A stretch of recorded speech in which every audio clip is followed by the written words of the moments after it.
Olá, amigos de Carta Capital, sejam bem-vindos a mais um programa Fechamento. O meu nome é Rodrigo Martins, eu sou um dos editores da revista Carta Capital e hoje eu estou na companhia do repórter André Barrocal, direto de Brasília. Seja bem-vindo, André. Oi, Rodrigo, boa noite, Mariana, nossa colega, boa noite ao nosso convidado também. Opa, deu uma travadinha? Bom, também temos a presença da repórter Mariana Serafini, direto de São Paulo. Seja bem-vinda, Mariana. Oi, boa noite, Rodrigo. Boa noite, Barrocal, também o nosso convidado e todos os nossos queridos leitores que nos assistem. E como o André Barrocal e a Mariana Serafini anteciparam, temos um convidado especial no programa de hoje, o professor René Trentin Silveira, diretor da Faculdade de Educação da Unicamp. Seja muito bem-vindo, professor. Obrigado, Rodrigo. Agradeço muito pelo convite, é uma honra participar com vocês. Cumprimento também a Mariana, o Barrocal. Prazer estar com vocês. E o Kaká, né, que está nos assessorando tecnicamente. Obrigado Pois pelo. é, o Kaká é uma espécie de Lombardi nosso, ele não aparece, mas nós acompanhamos as suas orientações pelo ponto. Essa referência é É, bem antiga, hein, Rodrigo? pois é, Não é muito de uma difícil certa também. forma delatou a minha idade, né? Mas acontece, acontece. Bom, o professor, ele é, inclusive, um assíduo colaborador do site de Carta Capital, várias vezes escreveu artigos, enviou para nós, e nós convidamos ele para participar do programa de hoje para falar sobre o encerramento do programa de incentivo às escolas cívico-militares, esse programa que era uma bandeira de Jair Bolsonaro, né? O MEC chegou a destinar pelo menos 102 milhões de reais para que essas escolas tivessem uma administração militarizada, seja por militares da reserva, PMs, bombeiros, enfim. Mas houve uma avaliação do MEC de que isso trazia uma série de prejuízos, era inadequado, e o MEC suspendeu esses repasses. No entanto, uma série de governadores bolsonaristas já anunciou a intenção de manter as suas próprias escolas cívico-militares, né? É o caso, por exemplo, do governador de São Paulo, Tarcísio Freitas, caso também do governador do Paraná, Ratinho Júnior, e também de Cláudio Castro, no Rio de Janeiro. Todos eles já anunciaram que pretendem manter esse programa com recursos próprios dos estados. E a primeira pergunta que eu gostaria de fazer para o professor René é: por que raios a extrema-direita tem tanto interesse em manter esse modelo de ensino militarizado, professor? Bom, eu acho que a gente tem que ver esse projeto, né, esse projeto das escolas cívico-militares, dentro de um contexto mais amplo de uma, digamos assim, de uma estratégia de produção de um consenso em relação a um certo projeto político, econômico para a sociedade brasileira. Então, essas escolas vêm compor esse cenário mais amplo, né, que visa produzir justamente esse consenso. Então, qual é, na verdade, o grande objetivo delas? Elas apresentam uma justificativa mais aparente, mais imediata de melhoria das condições das escolas, mas, na verdade, o que a gente observa é um trabalho de doutrinação ideológica, por um lado, numa ideologia que é muito familiar e muito defendida, né, por esses setores bolsonaristas, da extrema-direita e até de parte da direita não bolsonarista, relacionado aí, por exemplo, aos costumes, a uma visão bastante retrógrada, né, em relação a alguns avanços que nós obtivemos nos anos anteriores a esse governo, no que diz respeito principalmente às pautas de costumes, mas também é uma ideologia que se busca sustentar em um modelo econômico ultraliberal, conservador. E como é que essas escolas vão fazer isso? Através da inculcação desses valores, da disciplina militar, que é aquela disciplina bastante acrítica, né, pautada na obediência pura e simples, à hierarquia, também na questão dos valores que são ensinados, o civismo, o velho moral e civismo, né, que nós acreditávamos superados já com a LDB, com a Lei de Diretrizes e Bases da Educação, enfim. Então, eu acho que a gente tem que colocar esse projeto particular, que é de 2019, né, que o Bolsonaro implementou por meio de projetos de lei mesmo, dentro desse contexto mais amplo de um conjunto de estratégias que inclui também, como você citou, por exemplo, o projeto da Escola Sem Partido, que estava inclusive no plano de governo do Bolsonaro, né, que fomenta essa ideia de que as escolas estariam cheias de professores doutrinadores, eventualmente Mas as escolas estão cheias de professores doutrinadores e aí eles convocam os militares para dar aula, né, para organizar a administração escolar. Faz muito sentido, não? porque a preocupação com a doutrinação nas escolas não é com qualquer doutrinação. A ideia, o que preocupa, na verdade, não é propriamente a doutrinação, porque se ela for de direita, se ela for ultraconservadora, se ela apresentar os valores que esse grupo defende, não tem nenhum problema. O que eles não querem é uma escola que faça o aluno pensar, uma escola que propicie condições intelectuais, culturais, para o aluno refletir, entender o que se passa à sua volta, desenvolver um pensamento mais autônomo e mais crítico. Isso incomoda qualquer governo autoritário. E como o projeto desse grupo é um projeto autoritário, então é claro que uma escola como essa não interessa. Mas isso não pode ser dito dessa forma, né, abertamente. Então, os argumentos para justificar a implantação das escolas cívico-militares têm que ser de outra natureza. Então, eles vão dizer, não, elas vão melhorar a disciplina, os alunos vai diminuir a evasão escolar, as escolas vão funcionar melhor.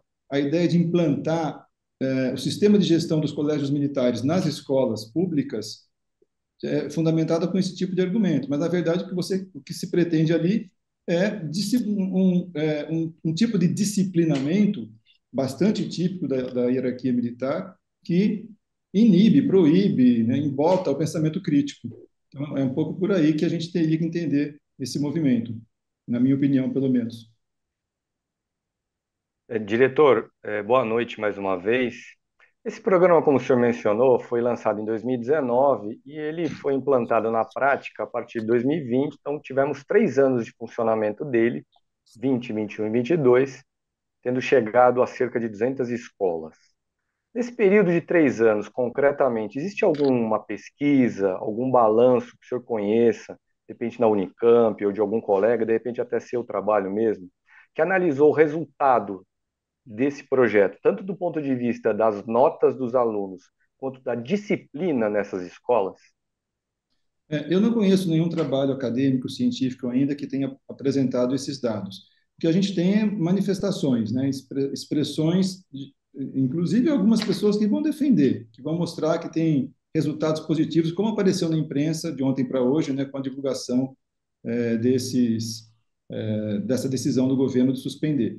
Mas o que a gente tem observado também é que, por exemplo, um dos problemas que ele gera, além de todos esses que a gente já mencionou aqui, é uma certa exclusão tanto de estudantes quanto de professores. No seguinte sentido, bom, aqueles que não se adequam a esse modelo, que não compactuam, que não concordam, a tendência é que eles sejam excluídos. Então, é comum você ter professores, por exemplo, que vão procurar aulas em outras escolas porque não querem participar daquele modelo. Isso pode acontecer também com os estudantes. Outro problema também bastante apontado é que um dos tópicos desse projeto de lei estabelece que as escolas que têm prioridade para receber o programa são as escolas das regiões mais periféricas, supostamente com mais dificuldades, né, com mais carências, áreas mais vulneráveis, como eles dizem. Ora, é justamente essas áreas em que você vai encontrar com mais radicalidade o conflito entre a polícia e a comunidade. E você vai colocar um policial para fazer a gestão da escola justamente lá, onde a polícia já é um dos problemas enfrentados pela comunidade. Então, você tem aí um complicador das relações pedagógicas que poderia ser evitado, né, sem esse problema. E um último ponto também que eu acho importante destacar, que também a gente observa objetivamente como um dado já disponível, é uma certa dificuldade na relação com os professores das escolas, porque você imagina, o militar, em geral, o militar que vai ocupar essa função, seja na gestão ou seja em alguma outra atividade dentro da escola, é um militar da reserva. E além do salário de militar dele, que já é maior que o do professor, ele ainda vai receber um pouco mais por essa atividade que ele vai desenvolver ali. Então, você cria uma categoria diferenciada dentro da própria escola, levando a uma desvalorização ainda maior do professor, que é o responsável efetivo pelo processo pedagógico ali dentro. Então, esse é um outro dado, né, de realidade que a gente tem que compromete ainda mais o funcionamento da escola. Esse processo de desmotivação, de desprestígio, de desvalorização da categoria dos professores, como se eles não fossem capazes, por si mesmos, de resolver os problemas que a escola enfrenta sem a tutela do militar, que foi posto ali de maneira artificial. Professor, como o senhor acabou de dizer, os salários desses militares que atuavam nessas cerca de 200 escolas, muitas vezes era superior até mesmo ao salário do diretor da escola. Os salários chegavam até 8, 9 mil reais. O investimento que estava previsto para esse programa para esse ano era de 86 milhões e 500 mil reais. No ano passado foram destinados 64 milhões e 200 mil reais ao programa. E um dos argumentos dos entusiastas da educação cívico-militar é a questão da disciplina, né, que melhoraria a disciplina dos alunos, impediria a evasão escolar, e tem também a proposta da educação ser em 2 turnos, ser um turno, os turnos completos. Com esse investimento, com base nesses argumentos, não seria possível melhorar a estrutura das escolas, investir de outras formas e obter os resultados semelhantes sem incluir a questão militar na educação? Na verdade, os resultados seriam bem melhores, né? Se houvesse de fato a intenção de resolver esses problemas, primeiro que o projeto das escolas cívico-militares não resolve não só porque ele não ataca a raiz do problema, que ele não faz isso, né? Ele tenta resolver, por exemplo, como você citou, a questão da disciplina, que é apresentada como uma das vantagens, mas resolve na base da imposição de uma organização arbitrária, autoritária. Me parece que não seja esse o melhor caminho, mas também porque atinge um número pequeno de escolas. Então, se houvesse de fato a intenção de atacar a raiz dos problemas que a escola enfrenta, que estão relacionados à violência, por exemplo, que por sua vez tem as suas raízes nas condições sociais, econômicas das regiões onde essas escolas estão, era ali que você teria que atacar o problema. Então, por exemplo, se você pensar, o que a gente precisa mesmo para resolver a questão educacional no Brasil? Investimento, sim, mas em quê? A gente poderia pensar valorização do professor, em termos salariais, mas não só, também em termos de carga horária. Então, o professor ter uma carga horária que permita a ele um tempo suficiente para preparar suas aulas com qualidade, com dignidade, e para que essas aulas tenham qualidade. Número de alunos por sala é um fator determinante para que as aulas sejam de boa qualidade e a escola funcione direitinho. Reduzir o número de alunos por sala significa aumentar o número de salas de aula. Isso implica investimento. Pensar também na questão da formação dos professores, garantir a eles uma formação continuada, permanente, para que eles tenham sempre condições de se atualizar. Garantir condição de permanência dos estudantes nas escolas. Como é que você faz isso? Se pensar uma escola de ensino médio, por exemplo, que funciona numa periferia no período noturno, como é que você faz para esses alunos não evadirem? Não adianta colocar um militar lá dizendo para ele bater continência, ensinando ele a bater continência todo dia. É preciso que você dê condições de permanência, alimentação, quem sabe até uma bolsa de estudo para ele permanecer, como fazem algumas universidades. Então, essas questões mais de fundo, que são objetivas e concretas, é que precisariam ser atacadas com mais seriedade para a gente ter uma educação de mais qualidade. Isso implica investimento, mas o investimento no lugar certo, né, na fonte correta do problema, e não na superfície, como está sendo feito, e ainda assim com objetivos, na verdade, não declarados, né? Os objetivos principais não são exatamente esses, porque se fosse esses, a gente poderia resolver por outros caminhos. É que, junto com esse discurso da disciplina, da ordem, da não invasão, tem o objetivo principal, que é o da formação de uma mentalidade bastante próxima dessa que o projeto político desse grupo pretende implementar. Professor, nós já estamos recebendo aqui vários comentários de quem nos acompanha. A Maria Helena Teodoro diz: os estados que quiserem manter as escolas militarizadas devem bancar sozinhos, sem recursos do governo federal. Simples assim.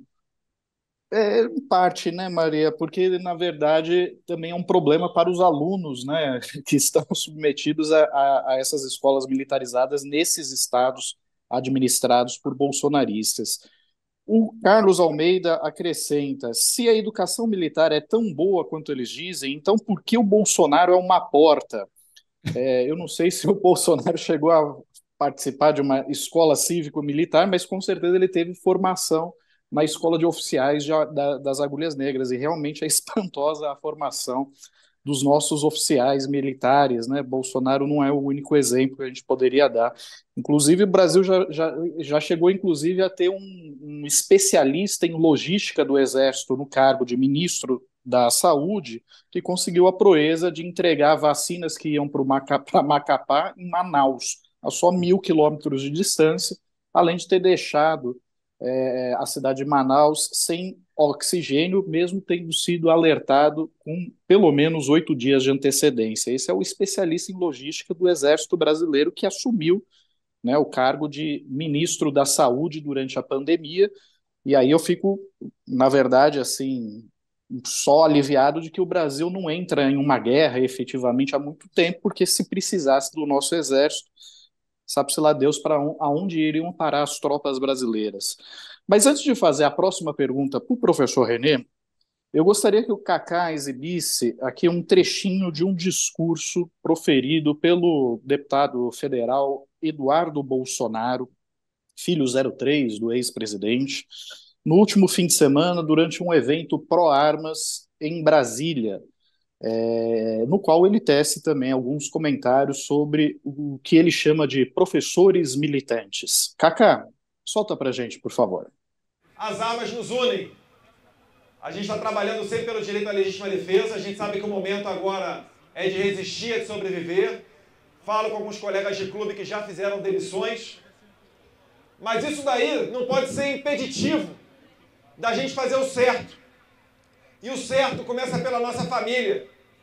Se nós, por exemplo, tivermos uma geração em que os pais prestem atenção na educação dos filhos, tirem um tempo para ver o que eles estão aprendendo nas escolas, não vai ter espaço para professor, doutrinador tentar sequestrar as nossas crianças. Não tem diferença. Não tem diferença de um professor doutrinador para um traficante de drogas que tenta sequestrar e levar os nossos filhos para o mundo do crime.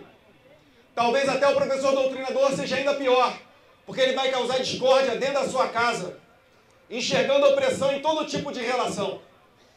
Fala que o pai oprime a mãe oprime o filho, e aquela instituição chamada família tem que ser destruída. Bom, vimos aí a declaração do deputado federal Eduardo Bolsonaro, filho 03 do ex-presidente, durante um evento pró-armas em Brasília no último fim de semana, no qual ele compara a atuação do que ele chama de professores militantes a de traficantes, né, de narcotraficantes, que estariam aí interessados em sequestrar as nossas criancinhas e levar para o caminho do mal.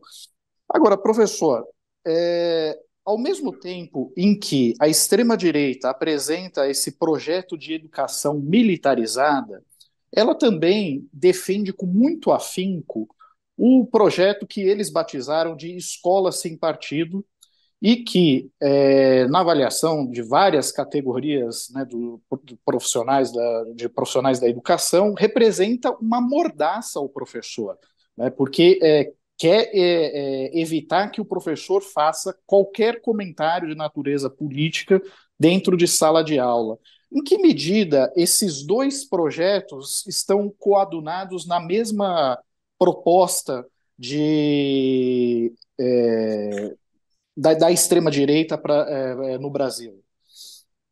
Eu acho que a gente pode considerar que as escolas cívico-militares, de certa maneira, são uma resposta, né, uma continuidade a esse movimento Escola Sem Partido, que é anterior ao governo Bolsonaro, né? Escola Sem Partido é um projeto que tem início ali em 2003, 2004, mais ou menos, que foi ganhando um certo corpo, surfando aí algumas ondas, né, que ocorreram de lá para cá, e o Bolsonaro, eu não sei se foi o único, mas certamente foi um dos que incorporou no seu programa de governo esse projeto.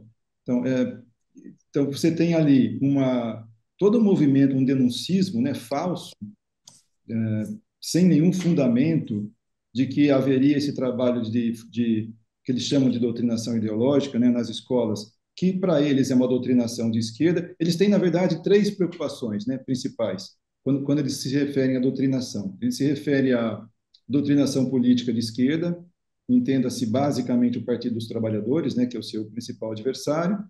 Tem a questão de gênero, que eles costumam chamar de ideologia de gênero, toda essa coisa extremamente esquisita e retrógrada, né, em relação à questão da diversidade, enfim, que eles não toleram, e a questão a questão racial, principalmente do movimento negro, que incomoda bastante, né, a crítica, toda a crítica que eles fazem ao sistema de cotas, por exemplo, que na visão desse grupo cerceia aí o direito de acesso pelo sistema, pelo critério da meritocracia que eles tanto defendem. Então, tudo isso aí, para eles, eles colocam no que eles chamam de doutrinação ideológica. E, então, se você tem, desde 2005, 2004, por aí, esse movimento crescente de denúncia falsa em relação a esse movimento que eles enxergam nas escolas, você tem, então, em seguida, uma resposta a isso, que seria o projeto das escolas cívico-militares. Além, né, de outras iniciativas. Por exemplo, o projeto Escola Sem Partido gerou também alguns projetos de lei nas diversas instâncias de poder legislativo. E, felizmente, depois, pelo Ministério Público, enfim, também acho que o Supremo Tribunal Federal declararam a inconstitucionalidade, né? Justamente porque cerceia o direito de ensino dos professores. Mas, de novo, embora o discurso seja esse, a questão para eles não é a doutrinação, porque, evidentemente, eles sabem que a grande maioria dos professores não tá engajada num projeto de formação política na direção X ou Y. Até porque muitos professores, se você olhar o estado de São Paulo como exemplo, né, há muito tempo a gente não tem concurso aqui para professores. Se não me engano, está em torno de 5 ou 6 anos já sem concurso. Agora que vai ter um mais recentemente, né?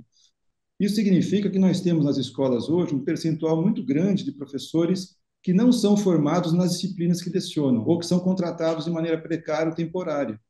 Esses professores não estão nem conseguindo dar as aulas direito que eles teriam que dar, quanto mais se preocupar em fazer um trabalho de doutrinação ideológica, seja para qual direção for essa ideologia. Então, não é essa a questão para eles. A questão é que eles querem uma escola que faça a doutrinação que interessa a esse grupo. Então, doutrinação para eles significa pensamento divergente. Pensou diferente de mim, está doutrinando. O que eles querem é que as pessoas pensem como eles. Então, tudo que for na direção daquilo que eles defendem nunca será entendido como doutrinação, mesmo que seja explicitamente doutrinário. Então, se você lê o projeto das escolas cívico-militares, você vai perceber lá que a proposta é formação para uma certa visão de mundo, que é aquela que é defendida, por exemplo, nos colégios militares e na Escola Superior de Guerra. Então, isso é explícito ali, mas isso não é visto como doutrinação, né? Porque faz parte do modo de pensar desse grupo. E outro projeto que não se fala quase, né, mas que também vem nessa direção, apontando inclusive para o futuro, é aquele projeto de Nação Brasil 2035, que foi lançado o ano passado.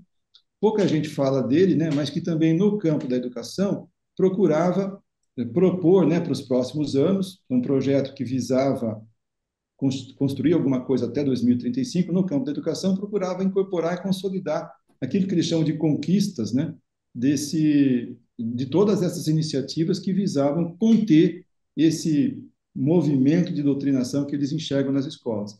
Então, é preciso tomar cuidado, porque o projeto Escolas Cívico-Militares não é a única iniciativa nessa direção. Tem outras aí que precisam também ser objeto da nossa atenção. Professor, uma das justificativas para a criação desse projeto das escolas militares, o senhor também já destacou, era a disciplina. Nós temos visto no Brasil uma sequência crescente de casos de violência em escolas. Em São Paulo, por exemplo, depois de um desses ataques na capital paulista, no final de março, um ataque que resultou na morte de uma professora de 71 anos por um aluno de 13, o governador paulista, Tarcísio de Freitas, disse que achava que a solução era botar PMs nas escolas. Na sua opinião, como é que se combate esse tipo de violência nas escolas brasileiras? Eu acho que são várias frentes, né? Esse problema é multifatorial, eu diria. Eu acho que uma das causas, ou pelo menos, não sei se causas, mas pelo menos Opa, travou. Acho que travou um pouco aqui o áudio do professor. Vamos só esperar um minutinho para ver se restabelece a conexão. Voltou? Voltou, voltou. Professor, pode continuar a sua explicação. Tá. Então, em relação a essa questão da violência nas escolas, da violência que vai para as escolas, né? A violência externa que chega nas escolas, isso tem sido bastante discutido. A gente tem até uma colega aqui da Faculdade de Educação que tem especialista nesse assunto, tem sido muito solicitada para conversar sobre isso. E o que a gente observa é que esse problema em particular, a gente pode dizer que ele é multifatorial, né? Ele tem múltiplas causas. A gente pensar, por exemplo, um dos fatores que favorecem, que facilitam a ocorrência desse tipo de problema é justamente o projeto armamentista que o governo Bolsonaro representa ainda, né? As consequências desse projeto. Então, hoje você tem uma facilidade muito maior de acesso às armas, embora isso tenha, o governo atual esteja tentando conter um pouco isso, mas isso foi bastante facilitado, não só em termos jurídicos, né, pela lei, mas também pelos discursos. Então, toda essa apologia à violência, a ideia de fazer justiça com as próprias mãos, esses valores, né, pregoados pelo bolsonarismo, o machismo, a expectativa de que você haja com bravura, enfim, toda essa ideologia das próprias escolas militares, né, está muito presente aí também. Tudo isso também acaba criando um clima favorável para que essas coisas aconteçam. Mas o problema da violência nas escolas e dentro das escolas, como eu já tinha mencionado no início, para ele ser atacado de verdade, é preciso que você tome outras providências, né? Por exemplo, já se sabe que muitas dessas situações acontecem por meio de planejamento que ocorre nas redes sociais, que é outra seara, né? Também que o bolsonarismo explorou com bastante eficiência, no sentido de produzir uma visão de mundo que interessa ao projeto deles. Então, você tem condições hoje, ferramentas tecnológicas, por exemplo, para rastrear esse tipo de ação que acontece no campo das redes sociais, da internet, e tentar inibir, pelo menos, que isso aí chegue a esse ponto de um ato de violência nas escolas. Você pode também fazer um trabalho de formação justamente na direção oposta à da violência, né? Buscando aí uma escola que forme para a cidadania, para a criatividade, que trabalhe com experiências de arte, de cultura, de conhecimento, de ciência. Então, esse é um pouco o papel da escola, né? E não achar que você vai resolver esse tipo de coisa colocando o policial na porta, ou então dentro da escola, ou transformando a escola numa espécie de quartel de adolescentes.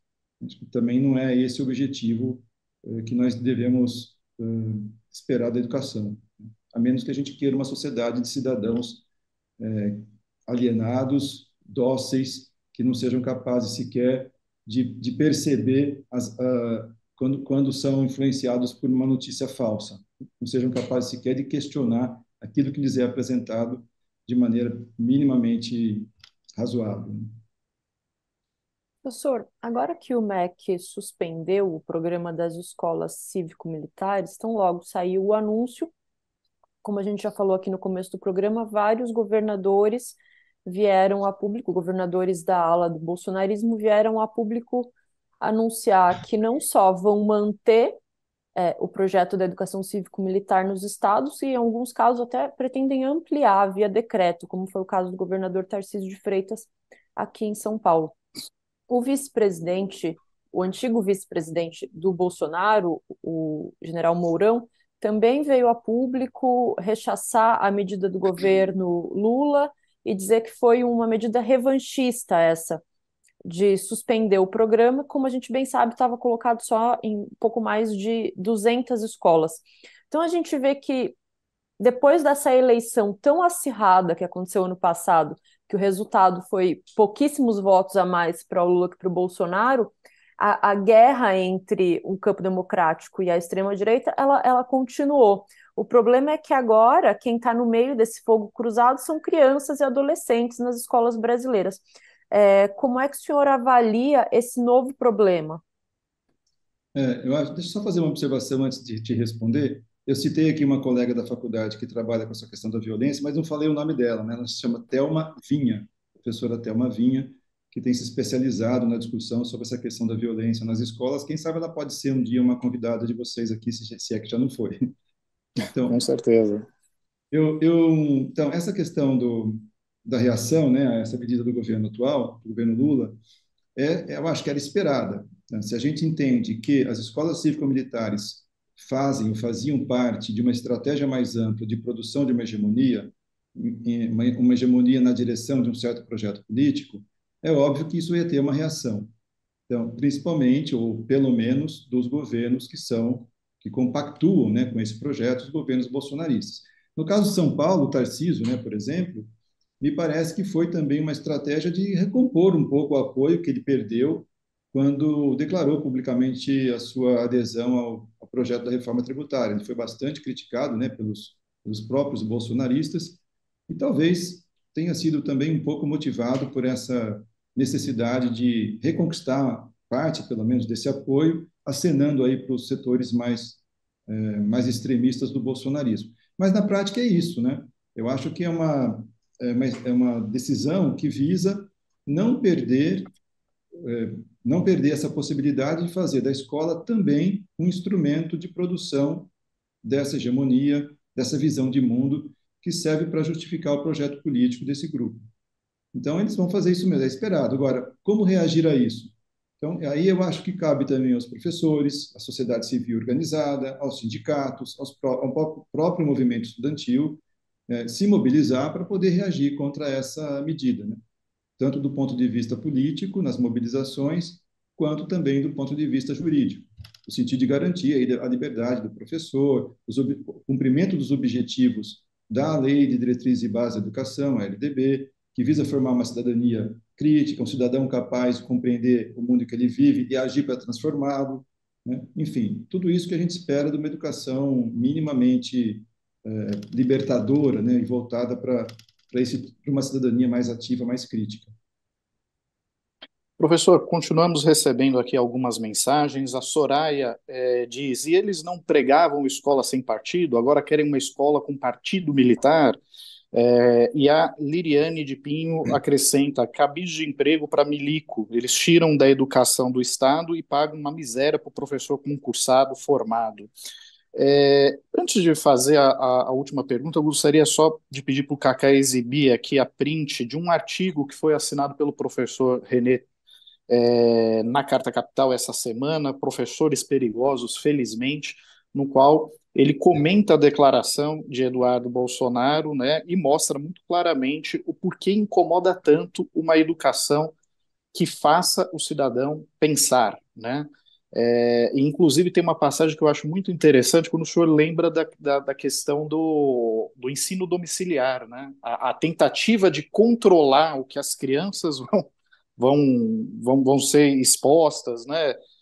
Em termos de educação, enfim, de conhecimento e tal, ela é restrita até ao ambiente doméstico, tamanha a necessidade que eles têm de tentar controlar o que a juventude pensa. Mas, professor, a última pergunta que eu gostaria de fazer, na verdade, não tem relação exatamente com isso, e sim com a reforma do ensino médio. Por que o governo Lula demora tanto a revogar de vez essa reforma? Ou o senhor acha que é possível, de fato, resgatar algo do que foi aprovado na época de Michel Temer para o ensino médio? Essa é uma pergunta que eu me faço também, Rodrigo. Por que o governo Lula demora tanto para revogar essa reforma? Isso deveria ser um primeiro ato do ministro da Educação, na minha opinião. Se a gente descontar aí o período do governo Bolsonaro, né, pegando aí o que foi do Temer, para mim essa foi a medida mais nefasta no campo da educação que nós tivemos nos últimos tempos, porque ela introduz, né, coisas que a gente achava superadas, ela cerceia o direito dos jovens e adolescentes ao acesso à educação de verdade, ela estabelece ali uma dicotomia entre formação geral e uma suposta falsa formação profissional que eles colocaram ali abstratamente e artificialmente no que foi chamado de itinerários formativos, que na verdade não é nenhuma coisa nem outra, né? Então, você tem uma escola muito descaracterizada, com professores assim absolutamente perdidos, porque também foram pegos, digamos assim, de surpresa, de última hora com essa proposta. E mesmo que ela fosse, mesmo que a gente tivesse as condições adequadas para que ela funcionasse, mesmo que ela fosse implementada de maneira, digamos assim, correta, né, para que funcionasse, mesmo assim ela seria ruim, justamente porque ela estabelece essa dicotomia. Então você reduziu demais a formação geral, você e com isso você diminui as condições para que esses estudantes adquiram as ferramentas culturais, científicas que eles precisam para ser esse cidadão que a gente estava comentando aqui, né? Capaz de pensar, de ser criativo, de governar a sociedade, não apenas de ser obediente a quem governa, não Em apenas de... compensação, eles vão aprender a fazer brigadeiros. Pois é, esses exemplos que foram apresentados mais recentemente mostram o absurdo dessa proposta.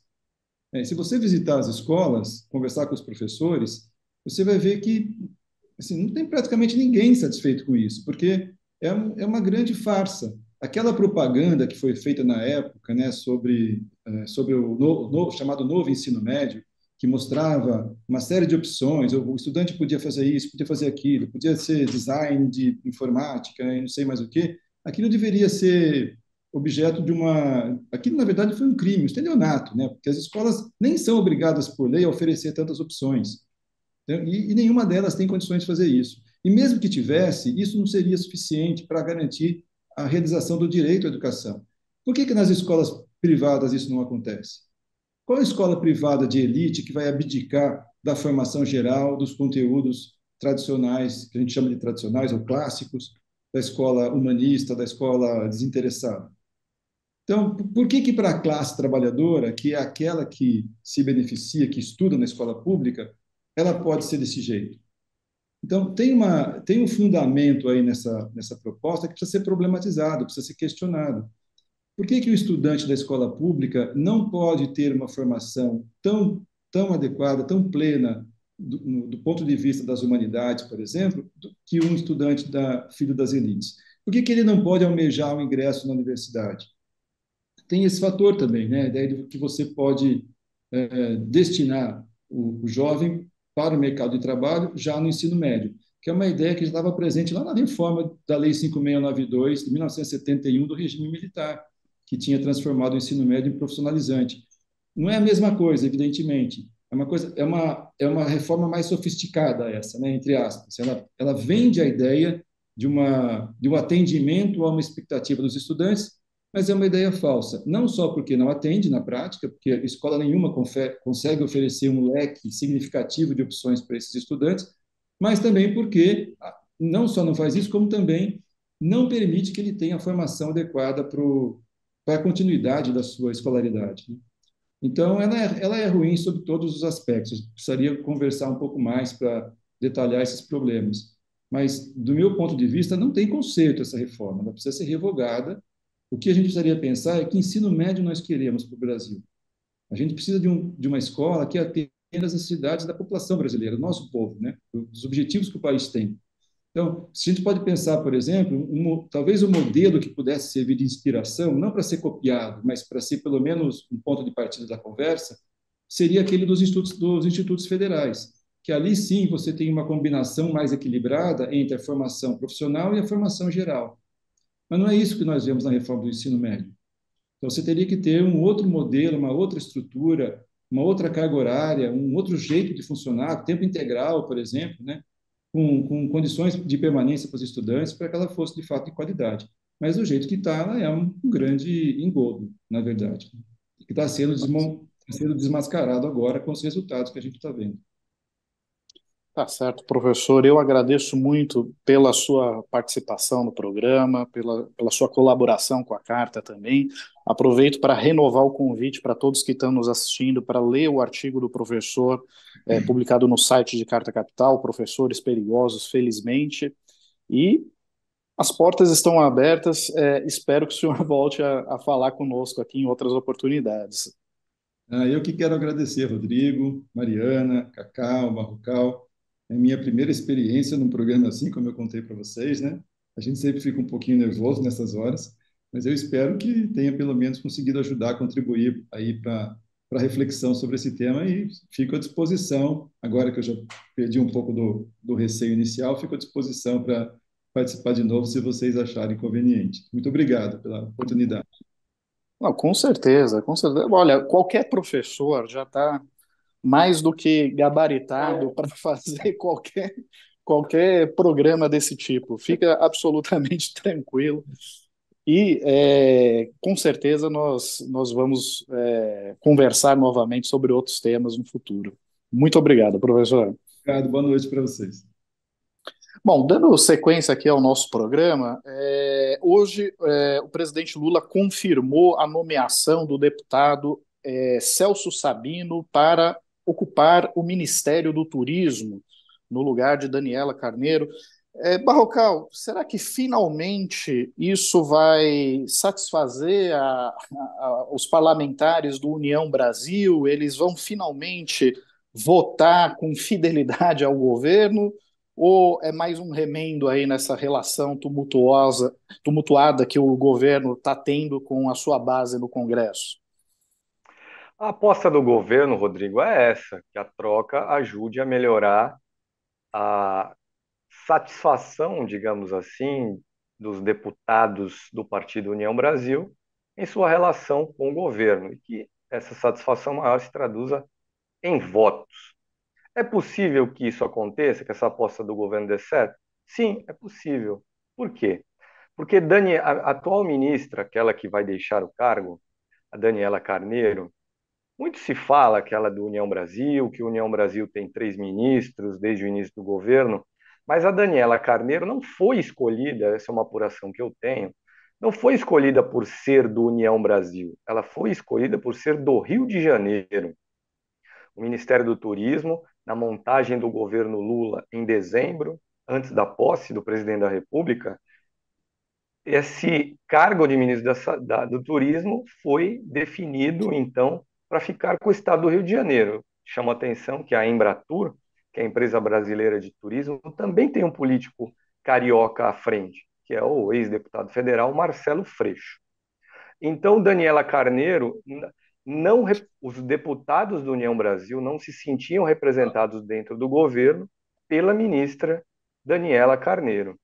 Quem sabe agora, com um dos seus no cargo, deputado Celso Sabino, um deputado do Pará, ele que já foi do PSDB, ele que já foi da ala, digamos, bolsonarista do PSDB, era bastante próximo do ex-senador e ex-candidato a presidente da República, Aécio Neves, que é deputado federal. Vamos ver se Celso Sabino atenderá aquelas expectativas, entre aspas, do União Brasil. Tá certo, Barrocal. E a Mariana preparou uma reportagem para a edição impressa de Carta Capital, expondo os problemas das universidades públicas paulistas, no caso USP, Unicamp e Unesp, que há pelo menos 34 anos, né, são financiadas com recursos do ICMS, uma fração de toda a arrecadação de ICMS do Estado vai para o financiamento dessas universidades. Essa foi uma medida que foi tomada à época do governador Orestes Quércia e do então secretário de Ciência e Tecnologia da época, o economista Luiz Gonzaga Beluso, também consultor editorial de Carta Capital, justamente para dar autonomia financeira para as universidades paulistas, e aparentemente isso trouxe muitos resultados, afinal essas universidades estão sempre no topo dos rankings nacionais, dos rankings internacionais, como entre as melhores universidades do Brasil. Mariana, com a reforma tributária e a extinção do ICMS, o governo paulista já sabe o que vai fazer para financiar suas universidades? Não, não sabe. Esse é um problema que se desenrola agora a partir da reforma tributária.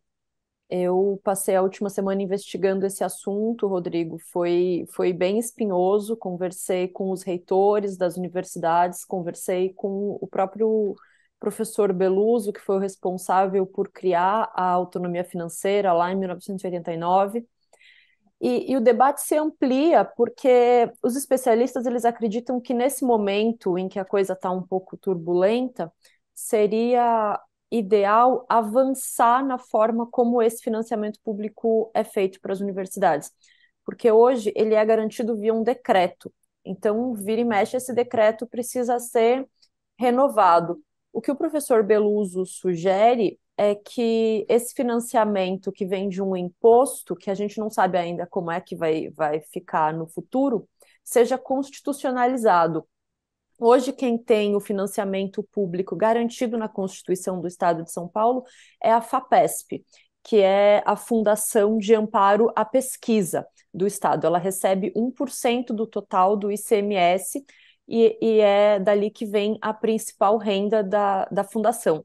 A ideia seria que a garantia de que esse novo imposto vai destinar uma porcentagem para financiamento das 3 universidades fosse transformada em lei e então fosse incluída na Constituição estadual, para que não ficasse mais um risco de, enfim, trocar o governo e acabar mexendo nesse decreto e acabando com a autonomia das universidades. Então, a resposta foi vaga do governo federal, do governo estadual. Eu entrei em contato com o governo, eles deixaram para responder no futuro, disseram que vão ter tempo para debater esse assunto. E eu acho que vale bastante ler a reportagem, porque eu trago todas as hipóteses apresentadas pelos especialistas. Então, eu conversei com alguns especialistas que estão trabalhando nessa área da Unicamp, além dos reitores. Vai ser um momento de turbulência, não tem uma resposta definida, mas tem uma série de caminhos apontados para a gente refletir de onde é que pode ser que venha esse financiamento. O que todo mundo disse é que é muito importante que essas 3 universidades públicas estaduais continuem tendo esse recurso público, porque não tem como buscar esse recurso que mantém hoje as universidades no ambiente privado, e não tendo essa autonomia, as universidades com certeza vão despencar nesses rankings de excelência, onde elas hoje ocupam o topo, porque as universidades com autonomia financeira, elas conseguem gerir seus próprios projetos sem que todo ano ter que recorrer ao Estado para pedir autorização para aprovar um novo orçamento. As universidades trabalham de forma mais, como que eu posso dizer? Previsível? Previsível, isso, trabalha com previsibilidade e segurança, foram as palavras, inclusive, que um dos especialistas usou. E é por isso, por conta da previsibilidade, que é possível investir em pesquisa, projetos de extensão, inovação, ciência e tecnologia, porque são muitas coisas que começam agora e você não pode começar um projeto sem saber quando é que se vai ter dinheiro para ele continuar. Então, é grave o fato de não saber de onde é que vai vir esse financiamento público, mas existem muitas hipóteses. Então, os reitores estão relativamente calmos com o que está acontecendo, eles alegam que as universidades têm dinheiro em caixa para passar por esse período de turbulência, porque já foi feita essa reserva, mas tem aí vários caminhos apontados, então vale a pena ver como é que ficou essa investigação. Tá certo, Mariana. Lembrando que as universidades federais, por exemplo, elas dependem de aprovação de orçamento todos os anos, né? Então, quando pega um governo que, por exemplo, não prestigia o ensino superior, como foi o caso dos últimos 4 anos sob o governo Bolsonaro, nós vimos a situação de penúria, né, que as universidades federais sofreram. Inclusive, no pós-pandemia, várias delas demoraram a retornar às aulas presenciais, não por temor do coronavírus, mas porque não tinha dinheiro para quitar conta de água, luz, enfim, gastos básicos, essenciais, né? As universidades públicas do estado de São Paulo, elas têm um modelo único no país, né, porque elas são financiadas basicamente a partir de uma fração de um imposto, então um recurso carimbado, e que há uma certa previsibilidade, né?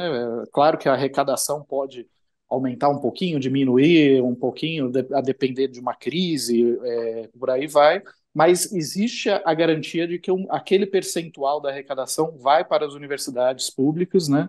E que não vai sofrer algum corte orçamentário, algum contingenciamento de recursos que é muito comum ocorrer na gestão orçamentária das universidades federais, por exemplo, né?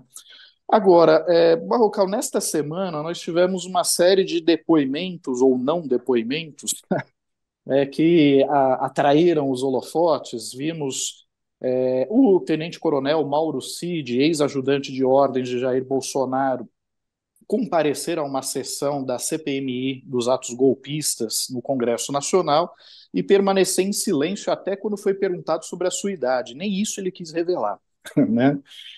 E depois tivemos também um depoimento que foi dado pelo ex-presidente Jair Bolsonaro à Polícia Federal, no qual ele basicamente negou a intenção de ter grampeado o ministro Alexandre de Moraes, do Supremo Tribunal Federal, e então presidente do Tribunal Superior Eleitoral, durante um encontro que ele teve com um amalucado senador, Marcos Duval, nosso homem na SWAT, né, que andou dizendo por aí que havia sido sondado para grampear um ministro do Supremo durante o período eleitoral.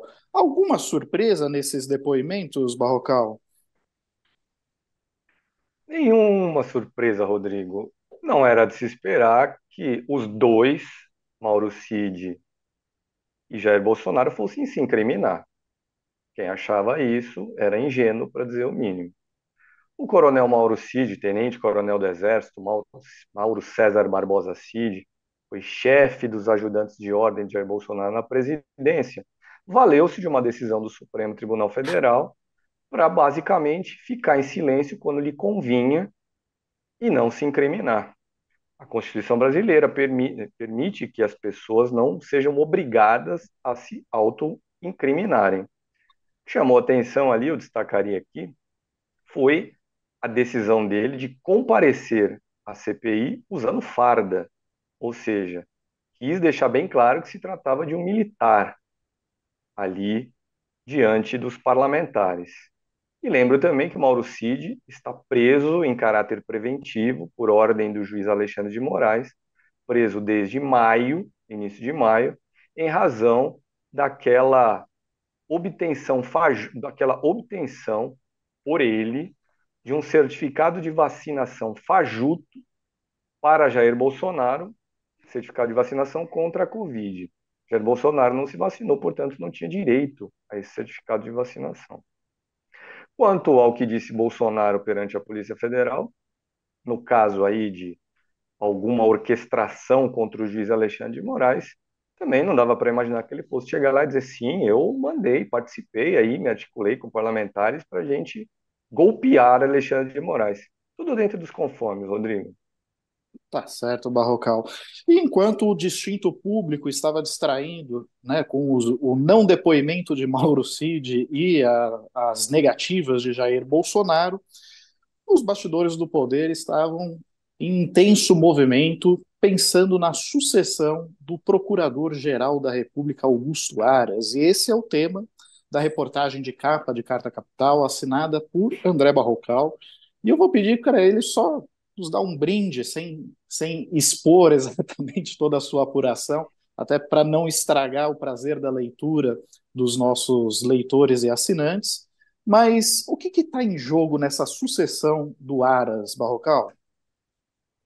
Rodrigo, essa vai ser uma das decisões mais importantes que o presidente Lula tomará esse ano, por causa das potenciais implicações para Jair Bolsonaro e para o deputado Arthur Lira, o presidente da Câmara. Quais são essas implicações potenciais? Convido a quem nos assiste para ler a reportagem e descobrir por que Bolsonaro e Arthur Lira têm interesse em saber quem Lula indicará para Procurador-Geral da República. O que vai pela cabeça do presidente da República atualmente? Podemos dizer com certeza que ele não, até porque ele já disse publicamente, que ele não se guiará mais, como havia feito nos outros dois governos, pela lista tríplice eleita pela própria categoria de procuradores. Não vai dar bola para essa lista. Uma lista que foi preparada assim mesmo. Lula também já disse publicamente, tende a tomar uma decisão solitária. Mas quais são as variáveis que ele levará em conta? Qual é o cenário que está colocado diante dele? Quem são os potenciais candidatos e quem são os figurões por trás de cada um desses candidatos? Vou citar aqui, mas convido a todos mais uma vez para lerem a reportagem e descobrirem esses detalhes. Nós temos, por exemplo, um subprocurador que é conservador raiz, talvez seja o favorito para a vaga. Quem é ele? Quais são os figurões por trás dessa candidatura? Leia em Carta Capital. Temos também no páreo, correndo por fora, um subprocurador-geral que é progressista raiz. Quem é ele? Quem o apoia? Leia em Carta Capital também. E termino aqui dizendo, pasmem, Augusto Aras, o atual procurador-geral, quer ficar no cargo. Está há 4 anos, graças a 2 indicações de Jair Bolsonaro, mas ele acha que pode seguir no posto e conta, inclusive, com algumas vozes simpáticas dentro do próprio governo Lula. Quem são essas vozes? Leiam em Carta Capital.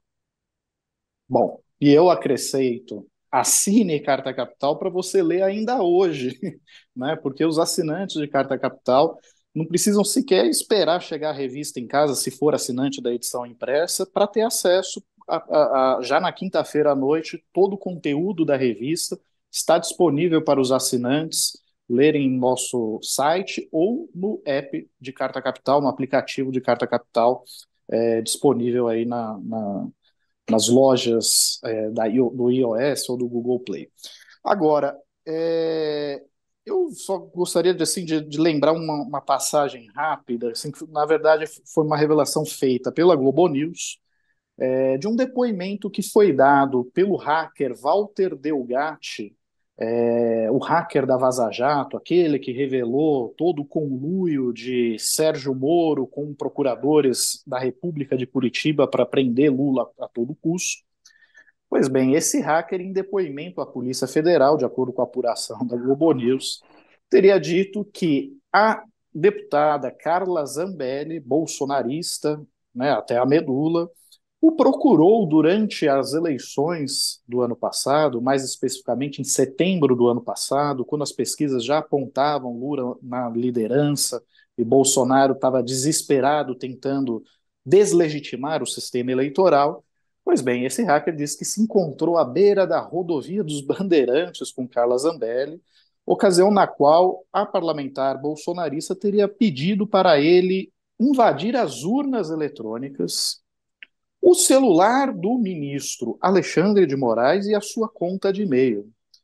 E o mais surpreendente é que, assim, bom, ele já tinha acesso à conta de e-mail de Alexandre de Moraes, porque já tinha invadido a conta dele em 2019, na época da Vaza Jato, mas não conseguiu acessar nem o celular de Alexandre de Moraes e muito menos a urna eletrônica, que está inacessível. Ao cabo, Mariana, Walter Delgatti acabou dando um atestado de que o sistema eleitoral brasileiro é realmente bastante seguro, não? Parece que sim. Curioso, né? A pessoa vai, encontra com o gênio e pede para ele burlar o sistema eleitoral brasileiro. Como a pessoa não pede para invadir a conta do Elon Musk, sei lá. Pois é, né? Pois é. Bom, nos encaminhamos então Rodrigo, para... só se você Oi, me permite claro. fazer um acréscimo. No ano passado, quando o hacker surgiu em cena, se reunindo com Carla Zambelli, com Jair Bolsonaro, eu escrevi uma reportagem aqui em Carta Capital, isso faz um ano, quase um ano, foi em agosto do ano passado. Eu escrevi uma reportagem aqui em Carta Capital chamando a atenção para essa hipótese de que um dos interesses do bolsonarismo no hacker era violar as urnas eletrônicas para provar que elas eram passíveis de fraude e, com isso, melar a nossa eleição. Também não era uma hipótese sem fundamento. Pois é, pois é. Na verdade, você anteviu, porque a matéria foi em agosto e o encontro que ele descreve à Polícia Federal ocorreu em setembro, às margens da rodovia dos Bandeirantes em São Paulo. Eles realmente estavam empenhados em provar que as urnas eram violáveis, e eu acho que a atuação do hacker Walter Delgatti, né, que teve, foi o homem que invadiu os celulares de Sérgio Moro, né, de vários procuradores da República de Curitiba e expôs todo o conluio da Lava Jato para prender Lula, né? Ele teve acesso aos celulares e contas de e-mail de várias autoridades, inclusive à época conseguiu acessar a conta de e-mail de Alexandre de Moraes, um ministro do Supremo Tribunal Federal. Mas diante desta encomenda de Carla Zambelli, não conseguiu acessar o sistema das urnas eletrônicas, né? E desta vez também não o celular do Alexandre de Moraes. E o que encontrou na conta de e-mail de Alexandre de Moraes não havia nada comprometedor contra o juiz. Mas nos encaminhamos aqui para o final do nosso programa e, Barrocal, eu gostaria de saber quem é o seu convidado no Poder em Pauta amanhã.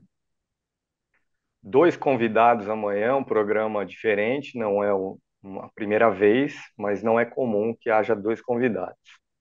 Um deles é o físico ítalo-brasileiro Enio Candotti. Ele já foi presidente da Sociedade Brasileira para o Progresso da Ciência, a SBPC, e atualmente é o diretor-geral do Museu da Amazônia.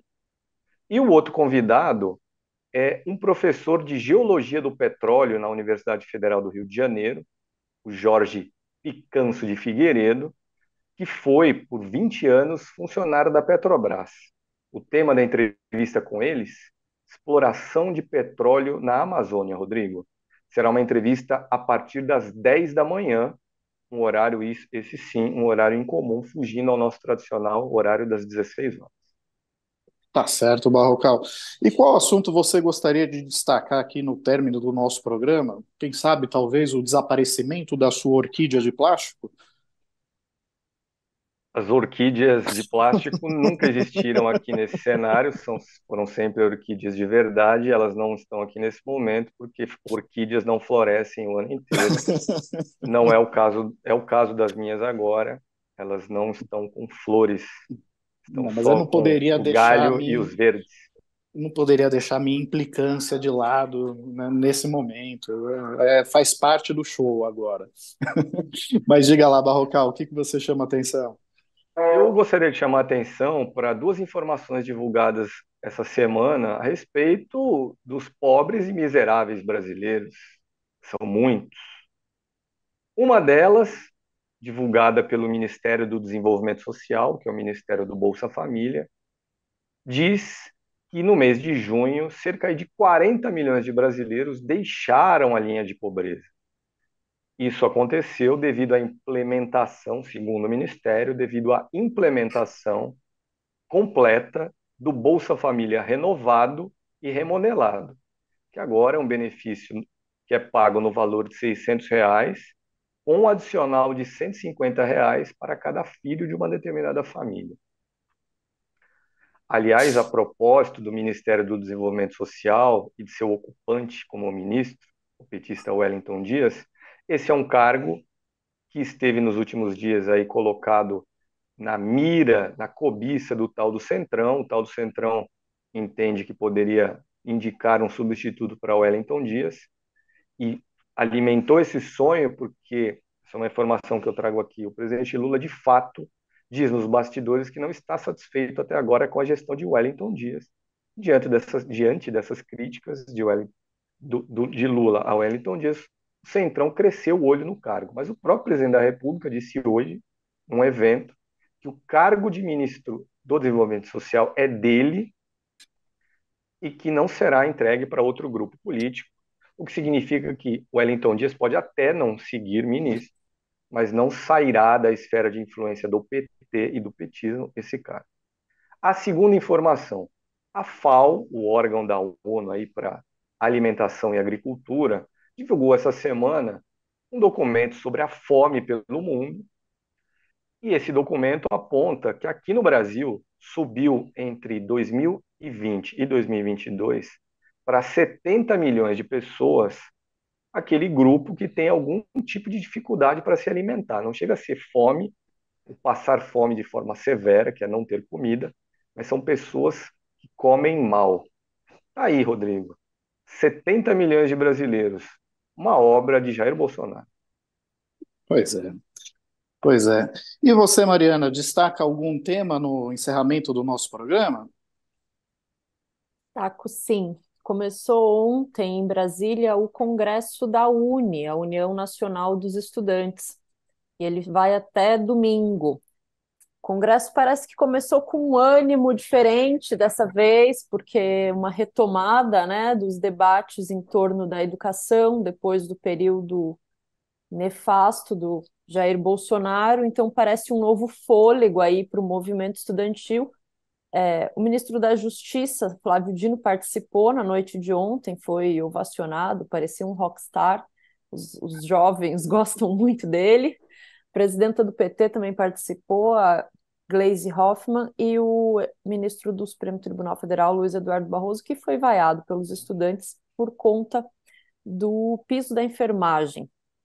O Congresso termina no domingo e a Uni vai eleger a sua nova diretoria.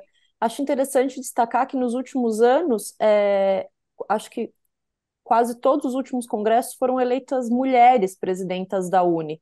Então, vamos ver se vai seguir essa quase tradição já de mais uma mulher à frente do movimento estudantil no Brasil, que é a maior organização estudantil da América Latina, a Uni, e como é que vai ser o perfil dos novos dirigentes, porque a entidade tem aí muitos desafios, né, para conseguir avançar no debate da educação nesse próximo período. Então, é um evento importante que está acontecendo nesse momento em Brasília, conta mais ou menos com uns 10 mil estudantes, termina no domingo e a gente vai ter aí algumas novidades.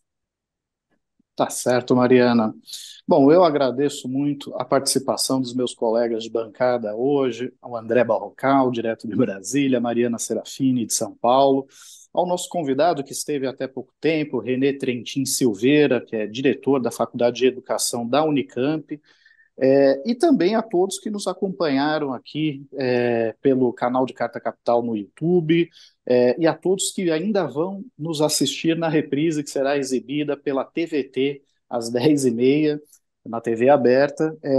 E aproveito também para renovar o convite para vocês assinarem Carta Capital, seja a versão impressa para você receber a revista na sua casa no fim de semana, ler com calma, ler no papel, seja a edição digital para quem está aí mais habituado né, a ler tudo no celular, no tablet, no computador, e aí você terá todo o conteúdo produzido pela equipe de Carta Capital na íntegra, e, inclusive essas informações aí que são apuradas nos bastidores do poder, como o Barrocal menciona no caso da sucessão do Procurador-Geral da República, Augusto Aras.